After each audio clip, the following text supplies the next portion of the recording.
Hey, Channel Insiders. Welcome to our Channel Insider quarterly recap of Q4 2025 and our annual look back on channel happenings that occurred throughout the whole year. This is where our editorial team takes a look back on some of the biggest stories, announcements, and trends that came out of the IT channel in quarter four, what were the highest highs and lowest lows of 2025, and maybe even a few predictions about what could happen in the channel and the IT industry in 2026. As always, I'm your host, Katie Bavoso, and I'm so happy to be joined once again by my colleagues. We, of course, have managing editor of Channel Insider, Victoria Durgin. Victoria, welcome. Great to see you. Yeah, great to see you. We made a whole year of you talking Jordan and I into doing this, so. I know. I'm angling for another one. And speaking of Jordan, we do have Channel Insider writer Jordan Smith. Jordan, welcome back. Thank you. Thank you so much for having me again. I made sure to do this not right after you returned from a trip this time, so I hope that you're feeling much more caffeinated than we were in Q3. The coffee is flowing this morning. Let me tell you. Perfect. And we have a new face that I would love to welcome to the video podcast today. We have Channel Insider writer Luis Millares. Welcome, Luis. Thank you so much for being here today. Thank you, Katie. It's an honor. It's an honor. Oh. I'm very happy to be here. I don't know who paid you to say that, but I appreciate it. Thank you for doing that, Louis. Before we jump into everything that has happened over the last quarter and the year, of course, I'd really like to give Louis a chance to introduce himself to the audience and talk a little bit about his channel journey. Because, Louis, how long, first of all, have you been writing? Because I know that channel is fairly new to you. So talk to me about how long you've been writing and what it was like to make the shift over to channel this year. Was that a challenge for you? Did it come naturally? Talk to me a little bit about that journey. Thanks, Katie. So I think I've been writing professionally around 3 to 4 years now. I've done some government comms work and also technology work. I wrote for Tech Republic before I transitioned into Channel Insider. I believe I'm on month 4 or 5, if I'm not mistaken, of writing in the channel. It's been a really good learning experience so far. Been always just trying to make it a point to be a sponge, trying to absorb everything from you, from Victoria and Jordan. Perhaps the biggest shift from transitioning into covering the channel has been actually one of the things I appreciate the most. It's that going back to the benefit side of technology, if that makes sense. In the past, I've covered tech where there's this new product that can do this, and that. Most times it ends with that conversation of these new features. But what I really appreciate in covering the channel has been going back to okay, this new solution can do this, and this, and actually it can also translate into, making somebody's life 40% easier, like their day 2 hours shorter. So I think that's been the coolest thing the channel has brought to me. Just going back to one of the things that I liked about covering tech, which is, essentially giving you that tangible benefit. And I really appreciate how a lot of the conversations in the channel really focus and hone in on that.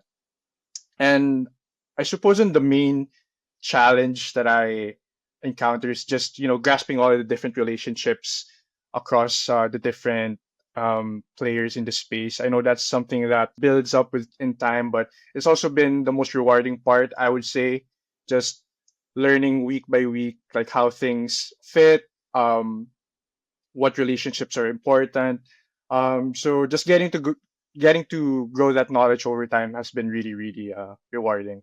I love to hear that it's rewarding. And don't worry, the confusion continues no matter how long you've been in the channel. There's new acronyms, new positions, new segments, market segments, new verticals that we get to focus on every year. So like any other year, the rest of us are always at least 10% confused about what's going on. So that continues throughout the channel career. But it is, like you said, rewarding and exciting to be a part of. So let's dig in to the last quarter, which some might call quiet, but I'd honestly compare it more to a slingshot being pulled back and ready to strike. So I'll kick things off here with what I consider one of the biggest stories of Q4, Fred Vicola. He's now chairman and CEO of Simpro Group, which is a SaaS company that creates software for trade businesses like electricians and plumbers and HVAC workers who go into the field and need to manage their schedules, their crew members, invoices, and so on from anywhere. We know that over the past year, Fred stepped out of the Kaseya CEO position, but was still on the board. The company hired a new CEO, Rania Sukar, who was a newer face in the channel. She did have experience at Intuit for several years before coming over to Kaseya. It will be interesting to see how the company moves forward into its first year without Fred, because he was so closely tied with the company. Now, Fred is still the vice chairman of Kaseya. He was the co-founder after all,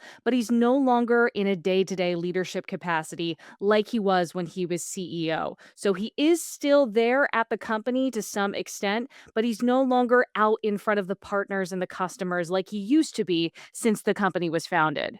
I think it'll be interesting to see how the company sort of quite literally rebrands without him, because he was the face of Kaseya. I'm curious to seeing how that's going to impact the company and if they are going to be in a sort of rebranding state and how that's going to go. This was one of those announcements though, guys. I feel like he was waiting for our Q3 episode to come out, because this, I'm pretty sure it was October 3rd that he announced this. So right at the first possible day that you could announce something in Q4 when it was considered Q4 is when he made that announcement. Well, I'm going to move on because I want to go back to Victoria to talk about another shift that we saw quite literally in Q4. Happened, I would say, probably within the last 30 days at the time that we're recording this episode. But we also saw new deadlines for VMware. What can you tell us about the channel community's take on the changing and shrinking cloud service provider program from VMware?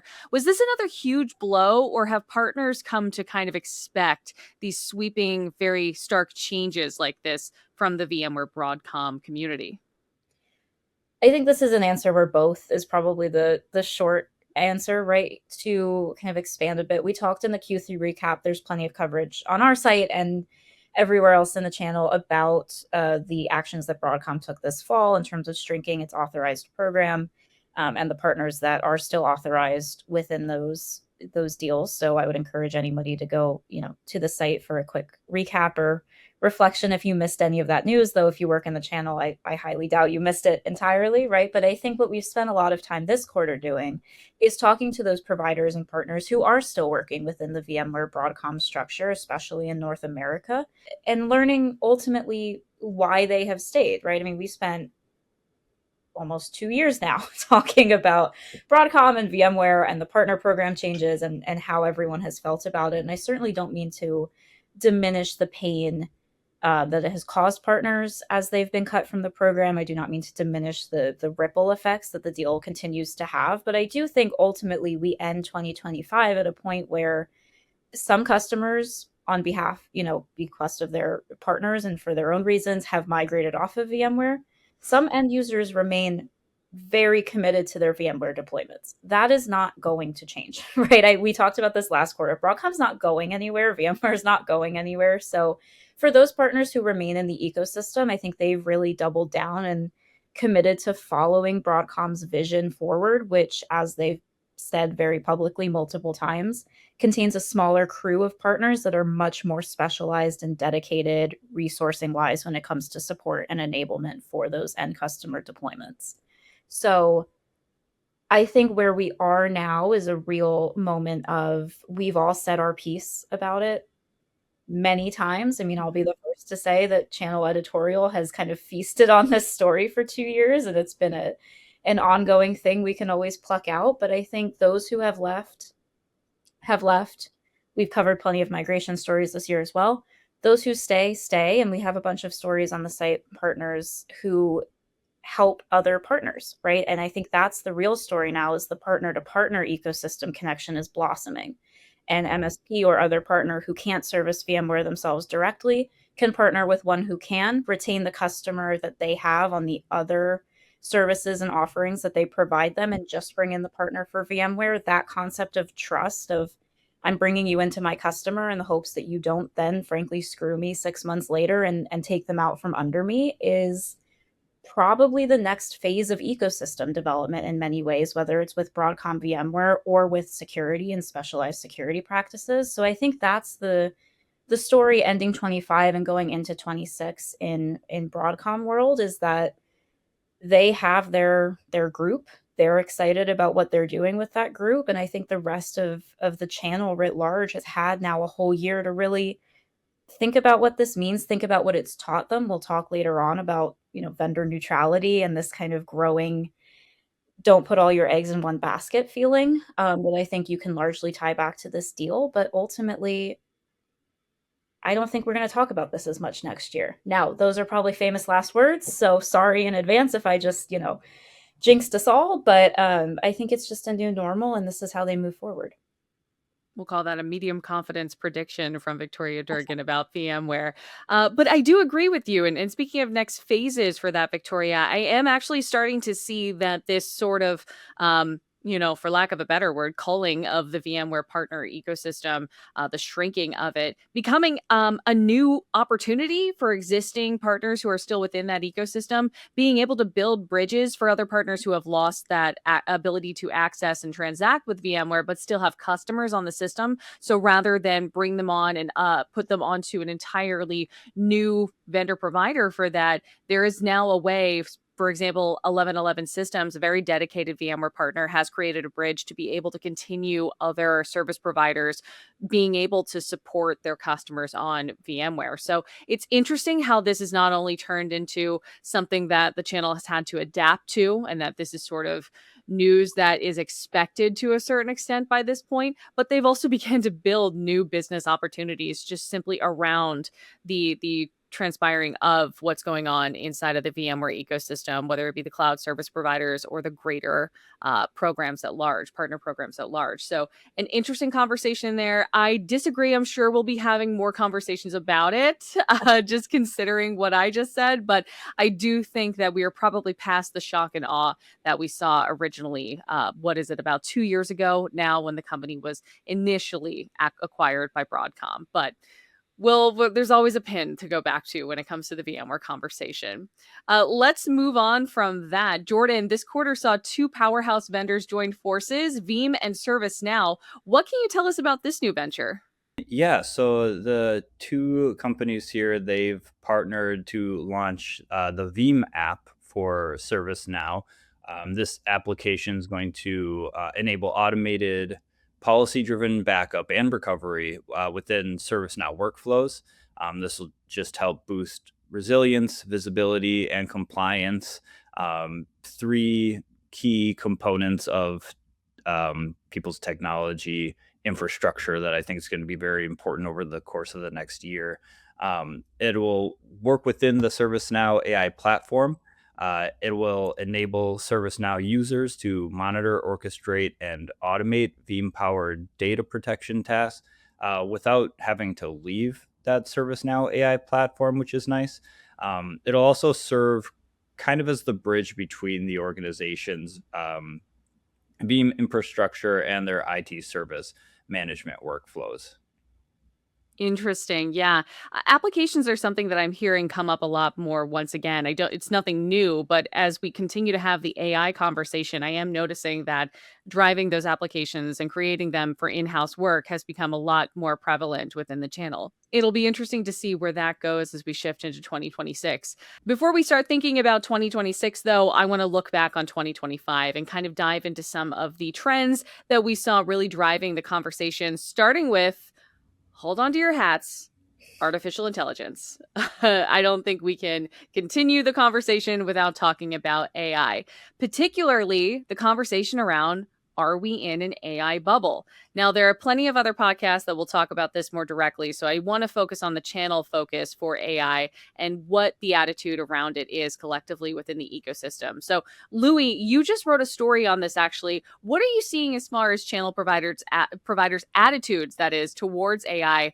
What's changing? What's not changing? Talk to me a little bit about what the overall focus has been for AI in 2025. So I got a chance to consolidate some of the AI sentiments across the channel, both with how they're seeing the technology this year, and also how moving into a little bit of the predictions of what they see it's going to look like in 2026. There are a few key themes. One, of course, is the inevitable expectation and reality of agentic AI sort of being everywhere.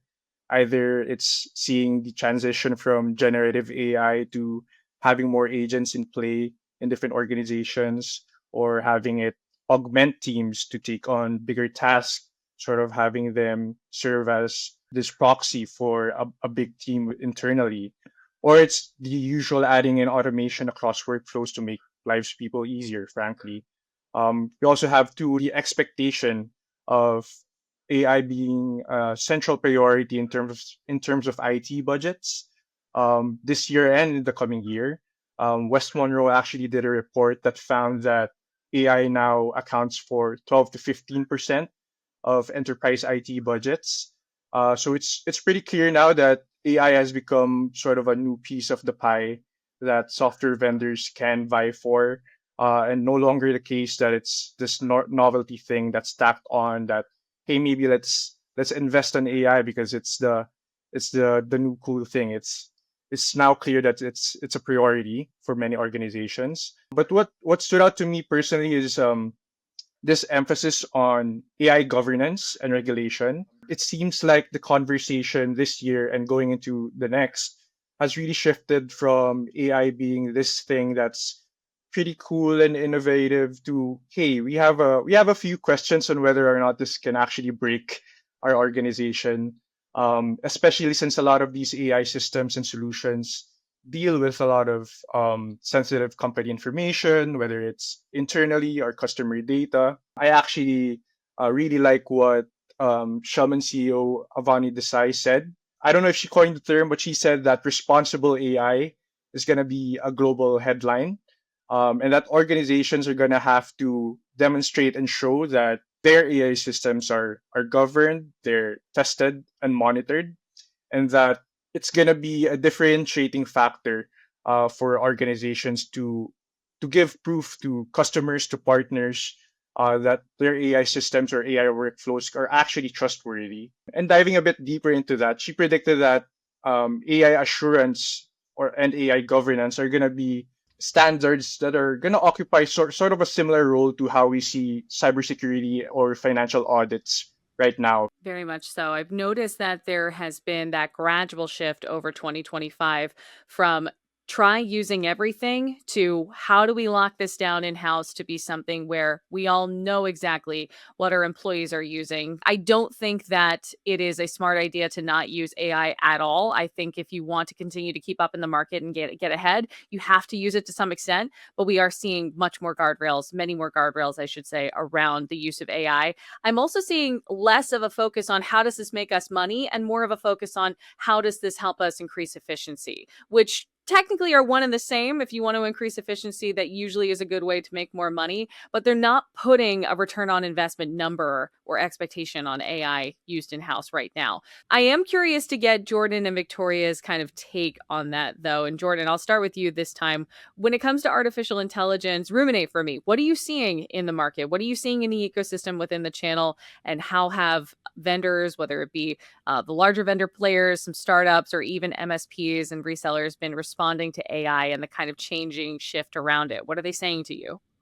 Yeah, I had a conversation about this the other day with Ken Farber, the president of E Plus, and we both kind of came to this agreement that we, writ large, or even just in the channel, aren't necessarily in an AI bubble. I would call it more so of an AI balloon, and not because that evokes images of a lot of hot air being filled into this space, but because I think that this balloon is sort of expanding and it's getting larger and larger. But over time, what we're probably going to see is a lot of air being let out of that balloon, whether that's through what we've seen in some areas, which is just straight up consolidation, companies merging together and teaming up um, to combine their capabilities, or through just the Darwinian aspect of business that not all companies are going to survive.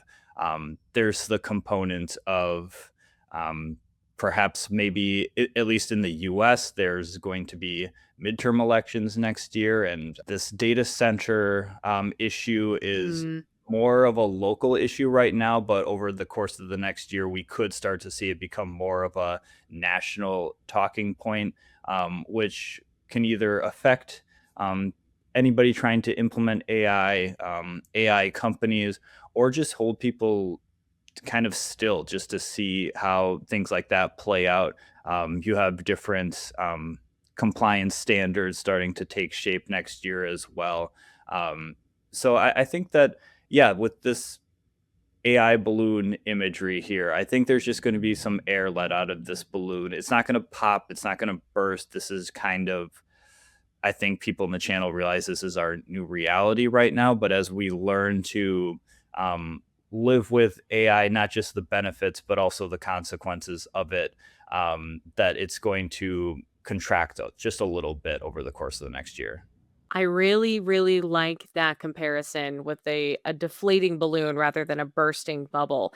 And it's interesting that you bring up the data center conversation. We do see communities starting to push back. And I think that a lot of the AI conversation is going to be dependent on the public's education of what exactly AI is and what it can be used for, and what the environmental, economical, job factor implications are when it comes to building those data centers and leaning more into AI. So it could be anybody's game in 2026 when it comes to those grassroots organizations starting to band together, where communities say, we actually don't want this to become controlling of our entire lives. We don't want a data center in our town.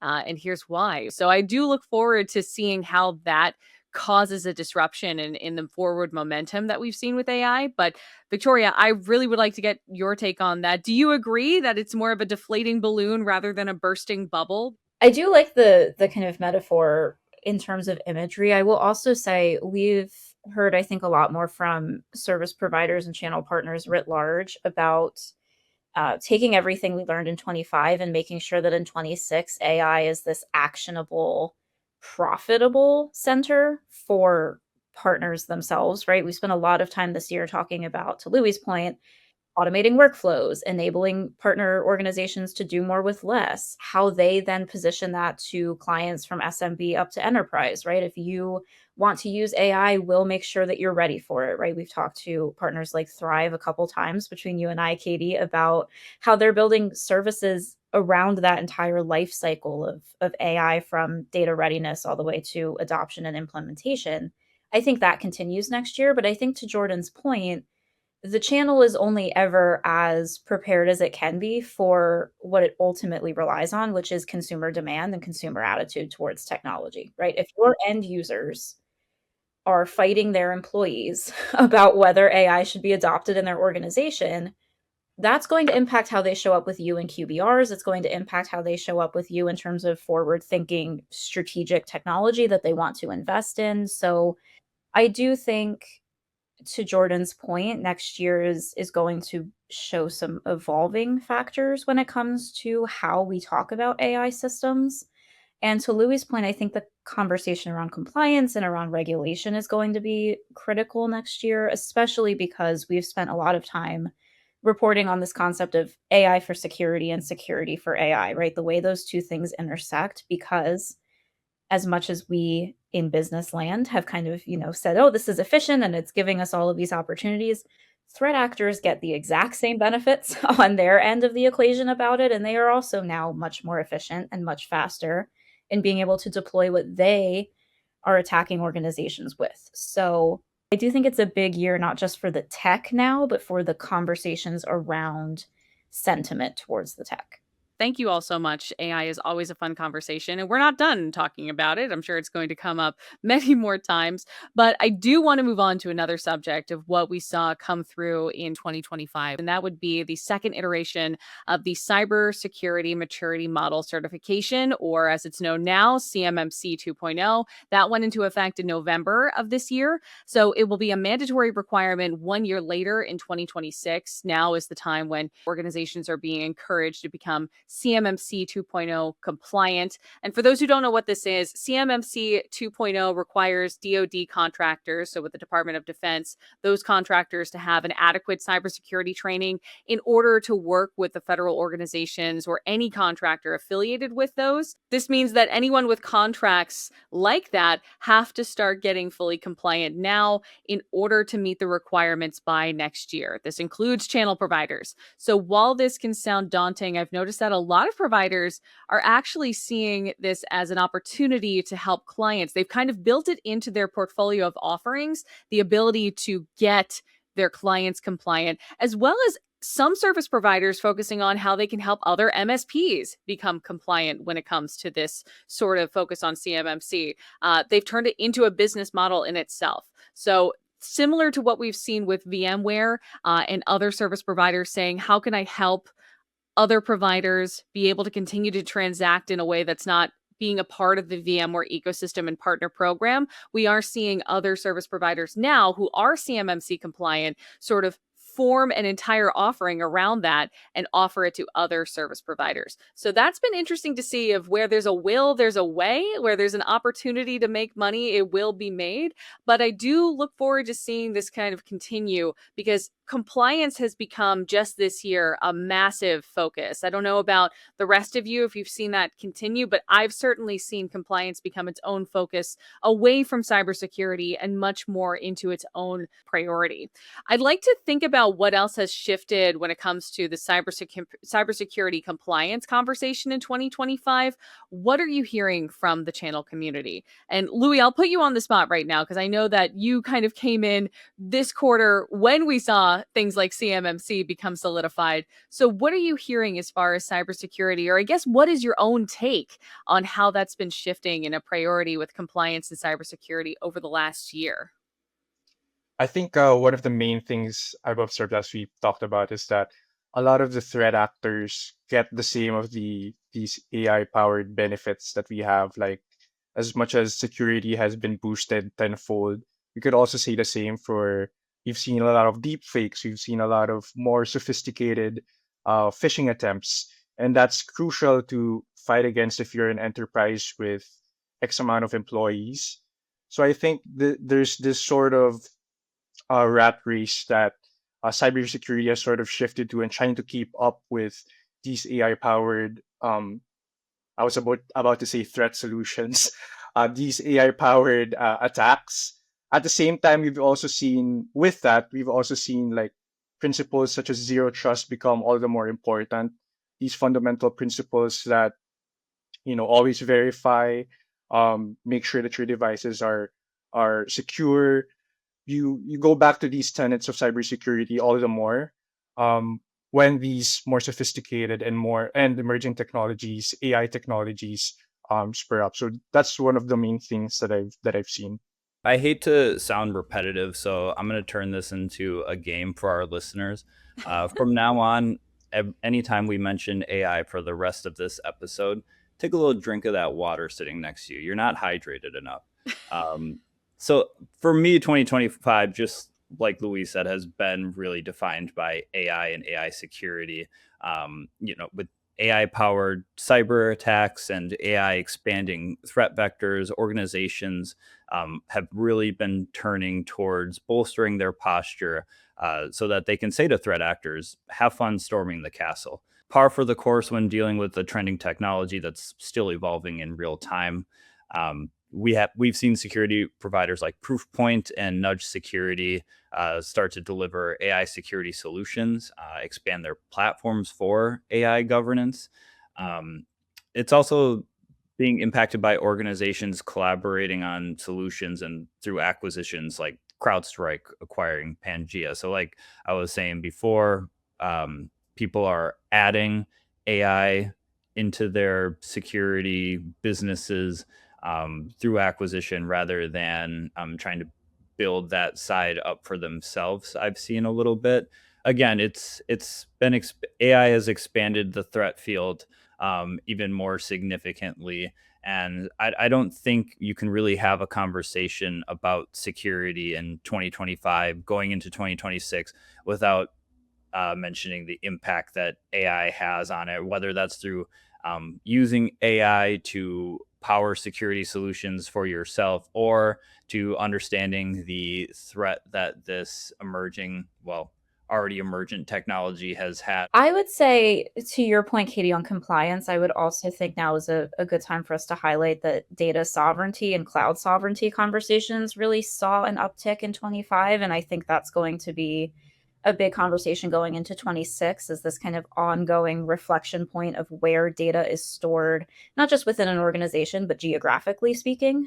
We have recent reporting up on the site as of the time of this recording about AWS's sovereign cloud program that's entering the European market in 2026, and who they are partnering with to bring that to the European market, tied a lot to the fact that the EU has really started to crack down and regulate where data lives, why it lives where it lives, and how companies of all sizes within its borders are securing and protecting their data from a compliance standpoint. So, of course, there are AI implications because data is the foundation for many AI implementations. But I think even without just talking about AI, the regulatory landscape across the world, depending on where you are, is going to become increasingly complex. And so for regional partners, it's obviously critical. You need to understand what your customers need. You need to understand what you need as a business. For the larger partners who span multiple countries, multiple regions, multiple continents, that's also going to, I think, splinter how you approach services and ensure that you're building regionality into your planning and into your offerings for next year. I'd like to talk briefly about some of the major layoffs that we saw at tech companies across the channel space. There were many. We saw thousands of layoffs at singular companies across the world, but at singular companies, they made those layoffs from major channel players, including Microsoft, AWS, Intel, Google, and many more.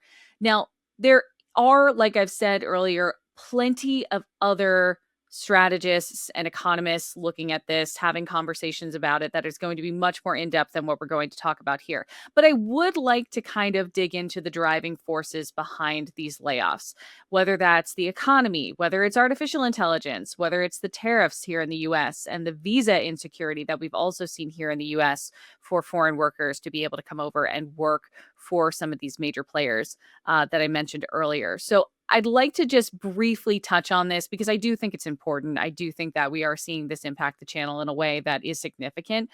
So Victoria, I am going to go back to you for this start.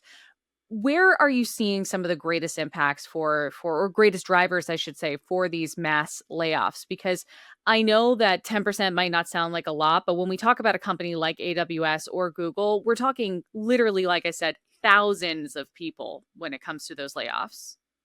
Yeah, so what I would say is, I mean, layoffs unfortunately have been, I think, one of the dominant themes of this year. I can't imagine that a quarter has gone by that we haven't covered two or three substantially large and several smaller amounts of people laid off from work. I think what stands out to me is that they have really occurred across segments within companies as well. This isn't a culling just of marketing or sales, for example, just to name two. It seems to really be hitting all facets of some of these major players. I think we could probably spend a whole episode talking about what they have stated as the reasoning behind these things versus what people feel to be true about the amount of workers that have been cut.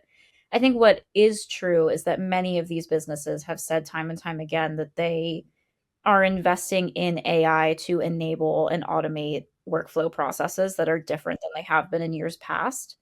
In some of these cases, there's been a layer of middle management positions that have been reduced significantly from a headcount perspective because the predominant thinking seems to be there is no longer a need for 4 or 5 people within an approvals process, for example. What all of that means for those companies is yet to be seen. I mean, we named people that companies rather that are performing very well financially, so there's that whole can of worms too. Unfortunately, though, a very hard year for individual human beings, and I think that is what gets lost sometimes in this conversation, is that there are a lot of really talented, really tenured professionals still looking for work, and it's interesting to see the way that channel groups, whether that's kind of informal peer networking groups or the more formal nonprofits, have taken to uplifting those people and helping them find new positions. So I think one of the interesting things to look at next year then is how this reshapes what types of experience are at some of these larger companies and what that means then downstream for the customers and partners that interact with those teams every day. Jordan, you often cover the M&A activity as well as the shifts within leadership divisions across the channel companies.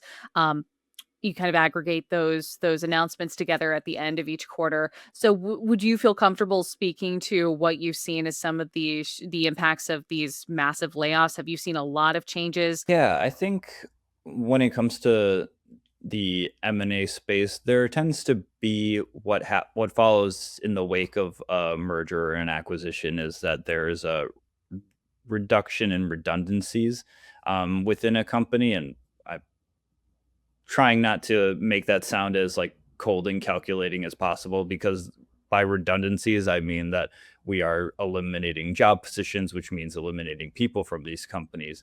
But there has been a lot of vendor consolidation and selective partnerships, and with these joint investments, they are able to go to various shareholders and say, "Hey, this is part of our strategy.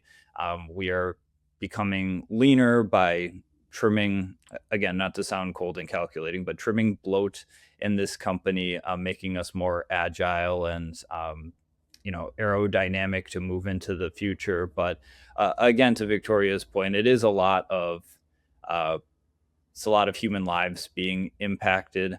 I can't, beyond the reduction of various positions that are duplicative within a company after a merger or an acquisition, I can't really speak to what else might be going on behind the decision making there.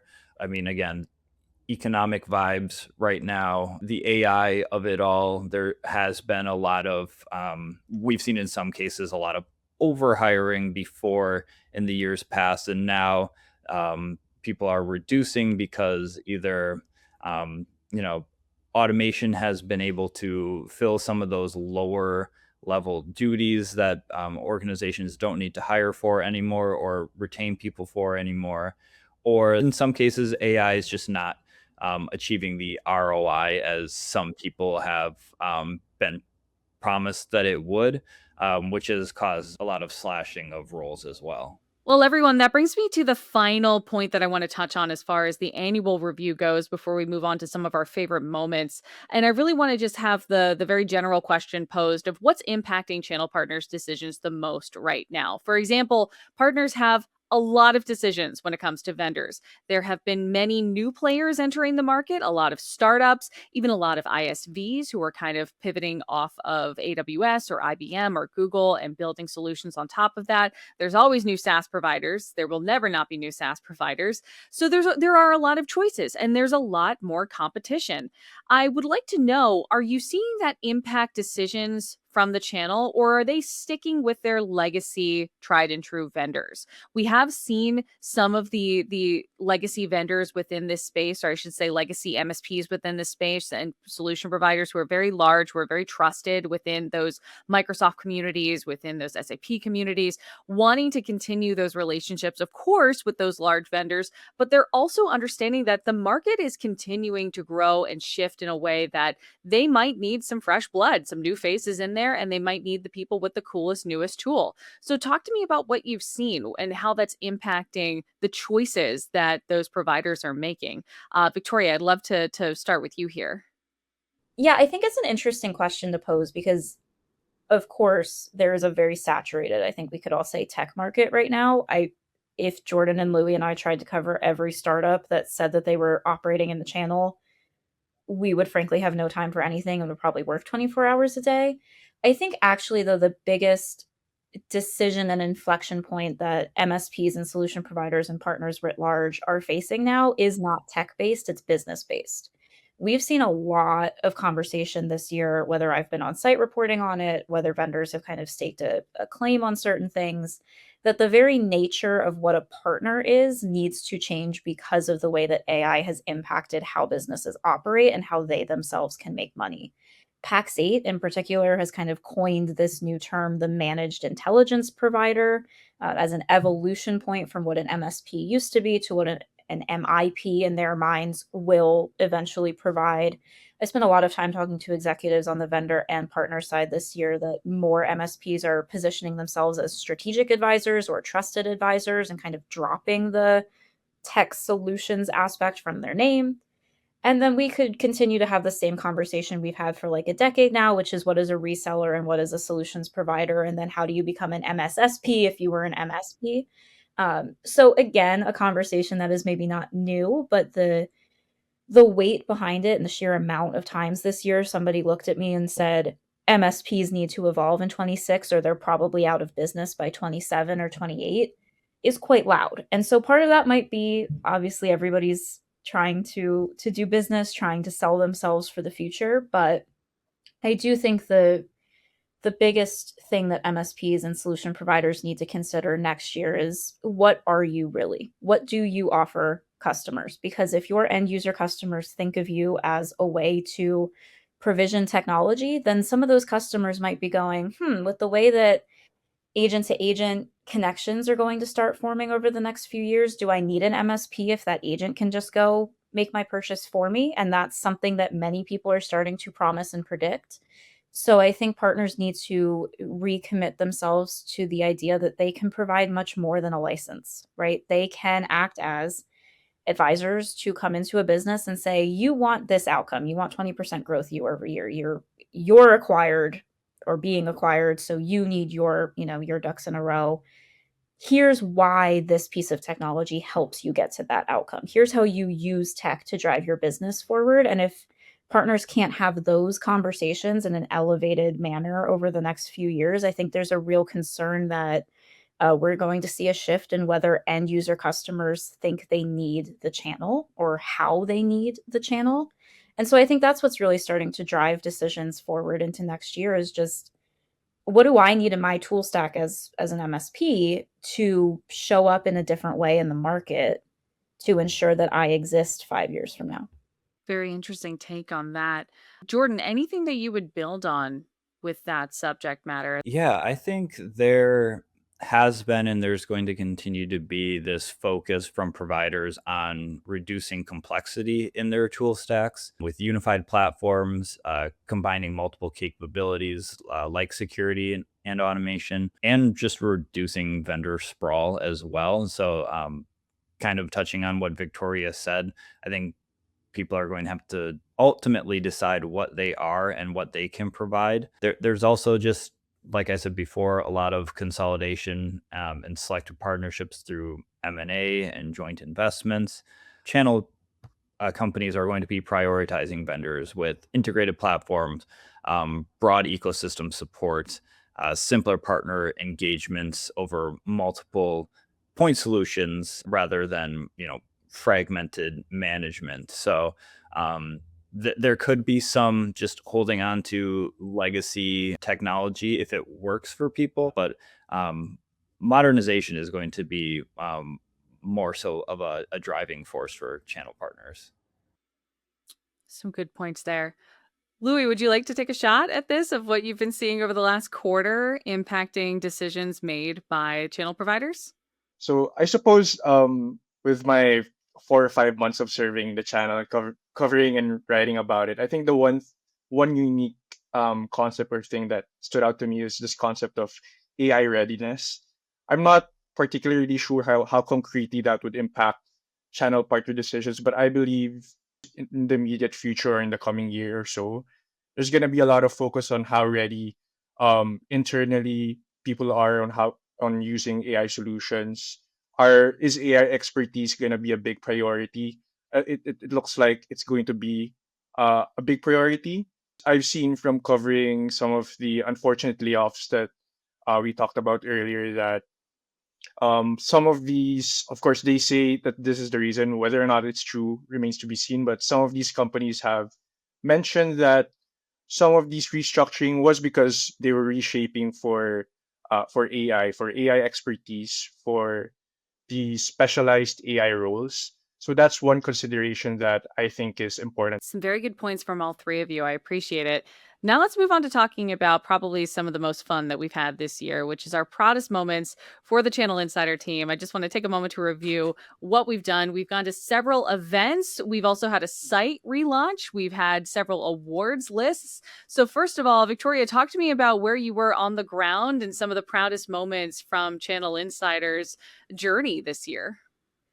Yeah, I mean, no wonder it's December 19th as we're recording, and I feel like I need a perpetual nap. But it's been a wonderful year. We have spent a lot of time on the ground. I started my travels in April at NerdioCon, and throughout the course of the year, also went to GTIA's first ChannelCon as the new organization that they are. I spent some time at Ingram Micro 1 in November, as well as Tanium Converge. So a wonderful, varied experience, which I think really highlights the vast ness, for lack of a better term, of the channel, from SMB to enterprise to trade association group to distribution to vendor and everything in between. So it's always wonderful. I think the best conversations still happen face to face, no matter how digital our world gets, and it's been lovely. I will also say, as the kind of leader of the editorial team, it's been wonderful to welcome Louis, to watch Jordan hit a year officially, though he probably feels like it's been a decade with how much I give him to write about every day.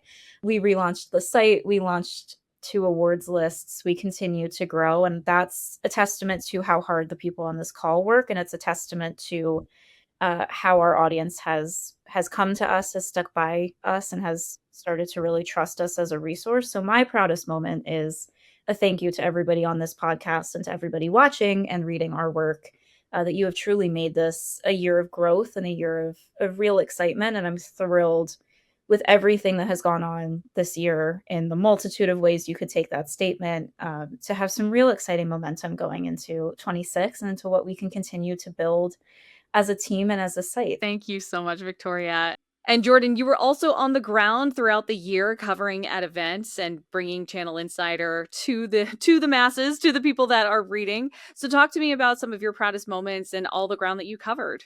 Earlier in the year, and if you listen to prior episodes, you'll know that I was at SaaS Innovate, which was a very fun event to go to. It was very nice to meet other people from different channel pubs internationally.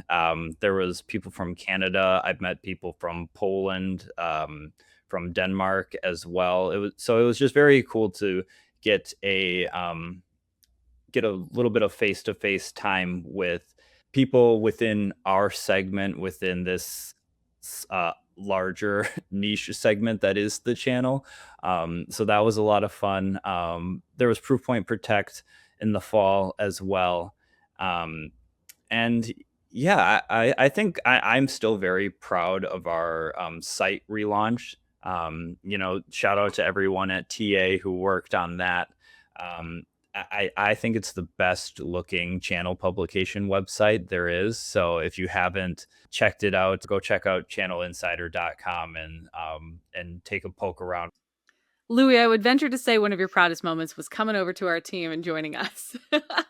100%. I think just maybe a cop out, but of course one of my proudest moments would be my first story here. Just getting a bit of a taste of what the channel world actually is, learning from all of you who have been also gracious with your knowledge and expertise, and also just week by week growing a bit of confidence in learning the ropes from all of the great reporting that you've all done. So I hope to build upon that as the months go by. Now, I'd also like to brag a little bit and talk about our favorite stories that we got to cover. I'm going to kick this off because it's my show and I said so. But even thinking back through the whole year, I've had the most amazing opportunity to speak with the movers and shakers within the channel, the CTOs, the CEOs, the CROs of these companies that are absolutely legendary, have been around for decades. And I so appreciate the time that they gave me. So every single episode is my favorite, if I absolutely could tell you the truth. But 2 that come to mind as far as what really moved me were, first of all, I spoke with the CTO, Michael Gray of Thrive, an MSSP based in Massachusetts. What I loved is that they really fully built in an AI managed services offering into their portfolio this year and launched it, and they've gotten so much excitement around it. They've gotten so much success with just people calling in and saying, what is this and how can we use it? And I think the great thing about this is that it's one of the first time that I actually saw AI managed services become an offering. There's been some sort of, as we've all seen, a bit of difficulty fully having the channel wrap its arms around AI and how it can benefit and profit off of artificial intelligence and the offerings that are coming from these vendors. So it was really interesting to hear how Thrive is able to also build those offerings into its cybersecurity platform of offerings, where it says not only can we make sure that we have you do this the right way, we can secure it for you as well. And here's how we do it. So very interesting. One of my other favorite stories was one that I just did with Data 41. The president and founder of that company, Hans Meis, spent some time with me and told me about how they're using AI to be able to help tissue banks, literally organ donation centers, go through medical files a lot faster, automate a lot faster, and essentially be able to get those donated tissues, the gift of life, essentially, to the people that need it the most, even faster and more efficiently. And if there's anything that I can think about how AI can do some good, it's helping human lives. And this was such a great example of how it's doing that, and such an interesting use case for it as well. I would have never thought about this. So incredible work being done by the Data 41 team. And I hope you go listen to both those stories to learn more about how the channel is able to really take AI and start to run with it, because I hope to see a lot more of that in 2026. So a little plug for me too. If you have a use case in which you're bringing AI to your customers as a channel provider, please let me know. I would love to be able to highlight you as well. That's very, very exciting. Jordan, for you, what was your favorite story, or two, because I cheated? What was your favorite story that you got to cover this year? I would have to say that one of my favorite stories was a recent interview that I conducted with the CIO of Level Blue, Maria Cardo. Despite being a chief information officer, we talked less about technology and more about people, which can be refreshing from time to time.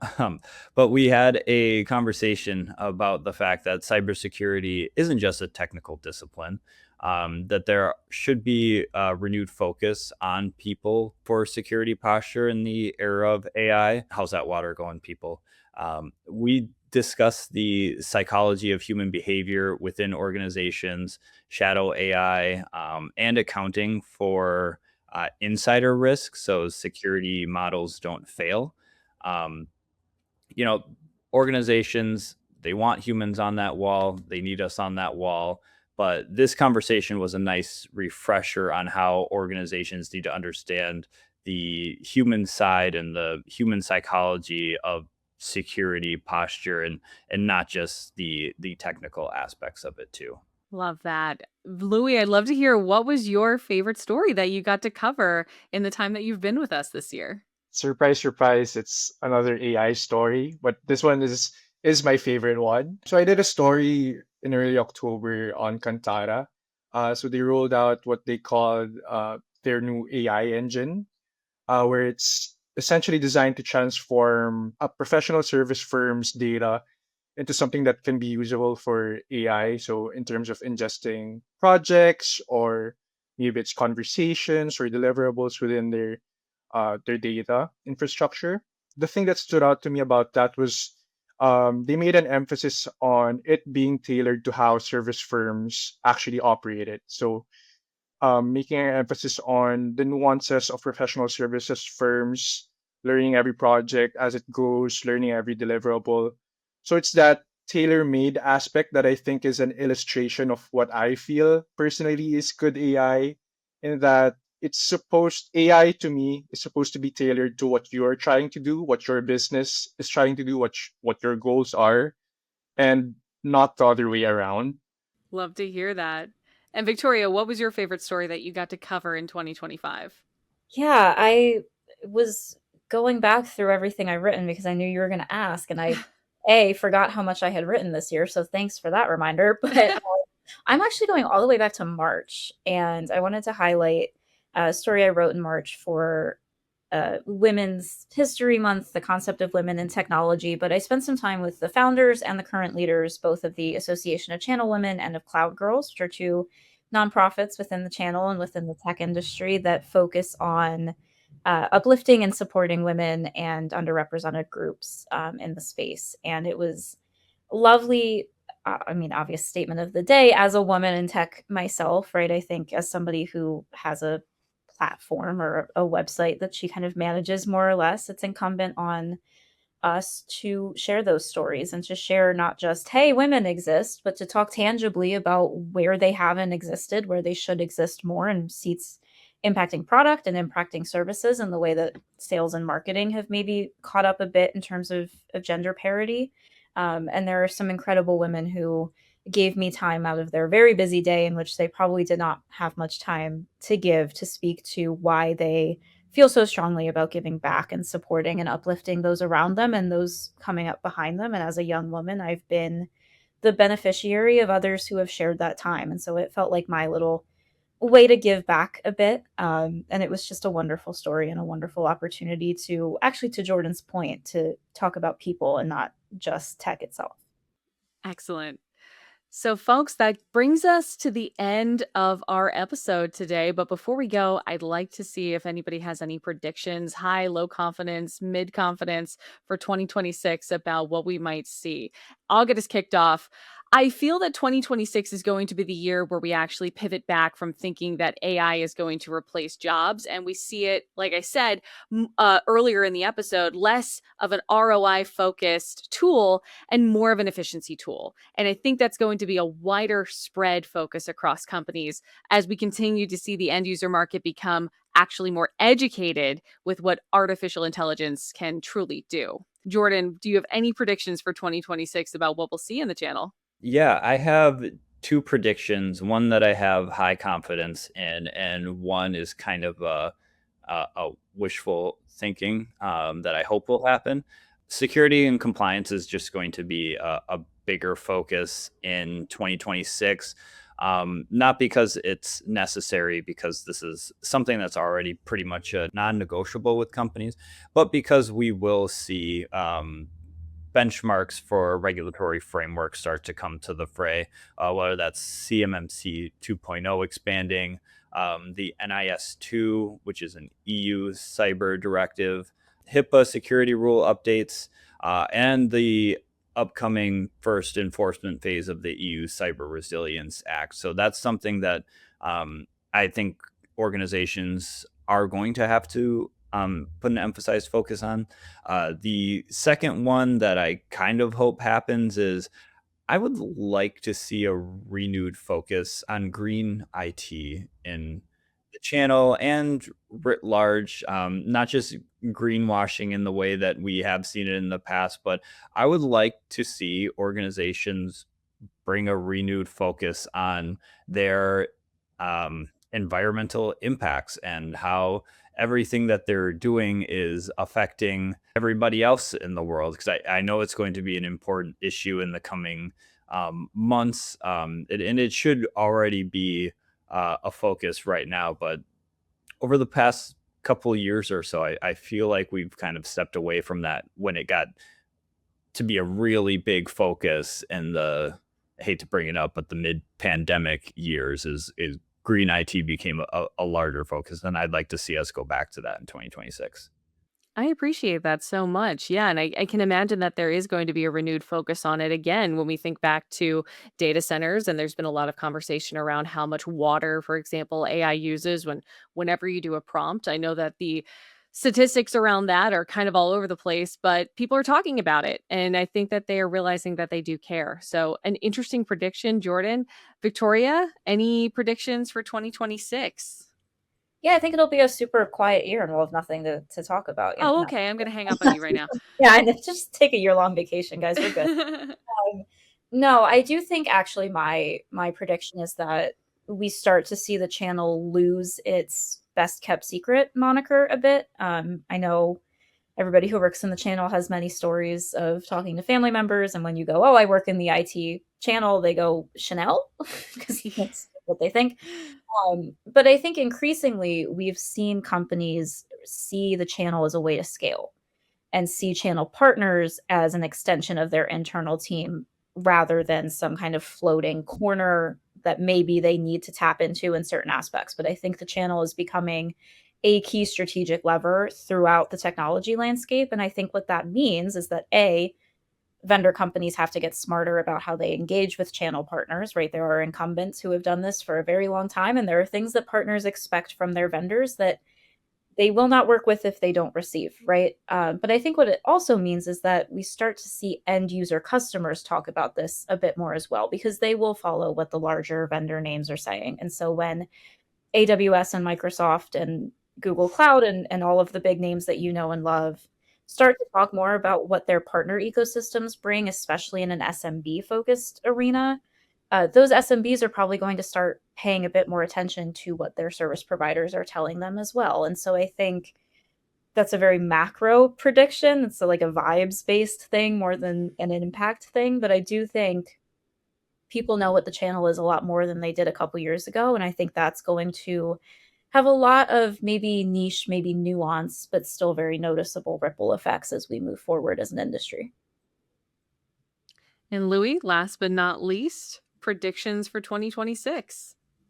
Yeah, so I actually wanted to borrow a prediction I saw from Josh Taylor, who's a lead security analyst at Fortra. He said that he predicts in 2026 we'll see the first AI liability lawsuit, which I think is one of the most interesting questions I've seen throughout this whole AI conversation, is in that who's going to be liable when, unfortunately, like, stuff hits the fan when it comes to AI, whether it's um, sensitive company information being leaked, or maybe it's a compliance rule or agreement that's been broken.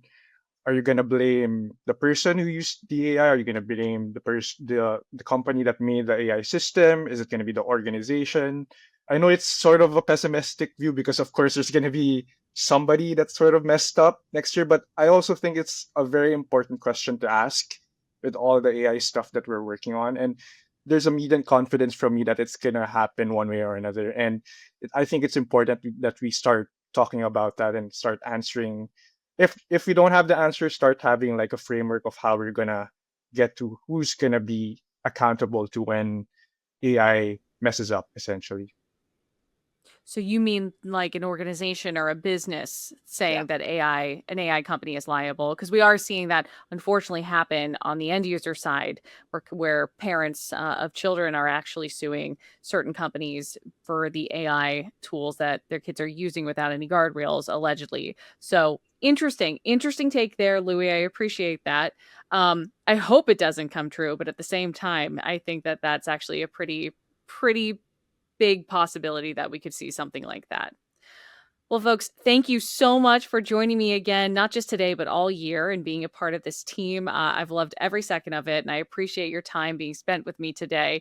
I'd love to just get the final words from you and seeing where we can contact you, where we can find you, where we can read your stories. So, Victoria, would you like to kick us off? Where can we contact you, and where can we learn more about the writing that you do for Channel Insider? Yeah, absolutely. Thank you again, Katie, for everything you do for the team, for everything you do for the brand. If this has tickled your fancy, or if you are familiar with us already but want to get in touch in the new year, you can always find me on LinkedIn, Victoria Durgin. I'm pretty findable, or at least I would like to think I am. You can always read my reporting on Channel Insider. You can subscribe to our Channel Insider newsletter, and you can stay tuned here, whether you're on YouTube, whether you're on our site, or whether you listen to our podcast. Continue to do so. And if you would like to reach out to our team directly, you can email news@channelinsider.com at any point to share formal news, your thoughts, complaints, yell at us like a man yelling at the clouds, whatever you need to do. But please reach out and please get in touch. Likewise with Victoria, you can find all my reporting on the Channel Insider website. Please do check it out, as well as our LinkedIn. I'm also on LinkedIn, Luis Millares, and I hope to be able to contribute more to the channel space and hope to serve the reader. Yeah, if you have some information for me, some of that sweet Q1 news, send it to me, jordan.smith at technologyadvice.com. Again, go check out our revamped website as well, channelinsider.com, to see all the great stuff that we've already posted. Excellent. And yes, so I'm Katie Bavoso. You can find me on LinkedIn as well as X. You can also find Channel Insider on LinkedIn and X as well. If you'd like to get in touch to be a part of the Partner POV podcast, you can reach us at partnerpov@channelinsider.com. If you've got a news pitch for any of these wonderful people here, you can reach us at news@channelinsider.com. And don't forget to watch us on YouTube at youtube.com/channelinsider_news and trends. Of course, go check out channelinsider.com and listen to us wherever you get your podcasts from. So thank you so much, everyone, for joining me once again. Thank you at home for watching, listening, or reading throughout the year. We'll see you in 2026. Have a great day.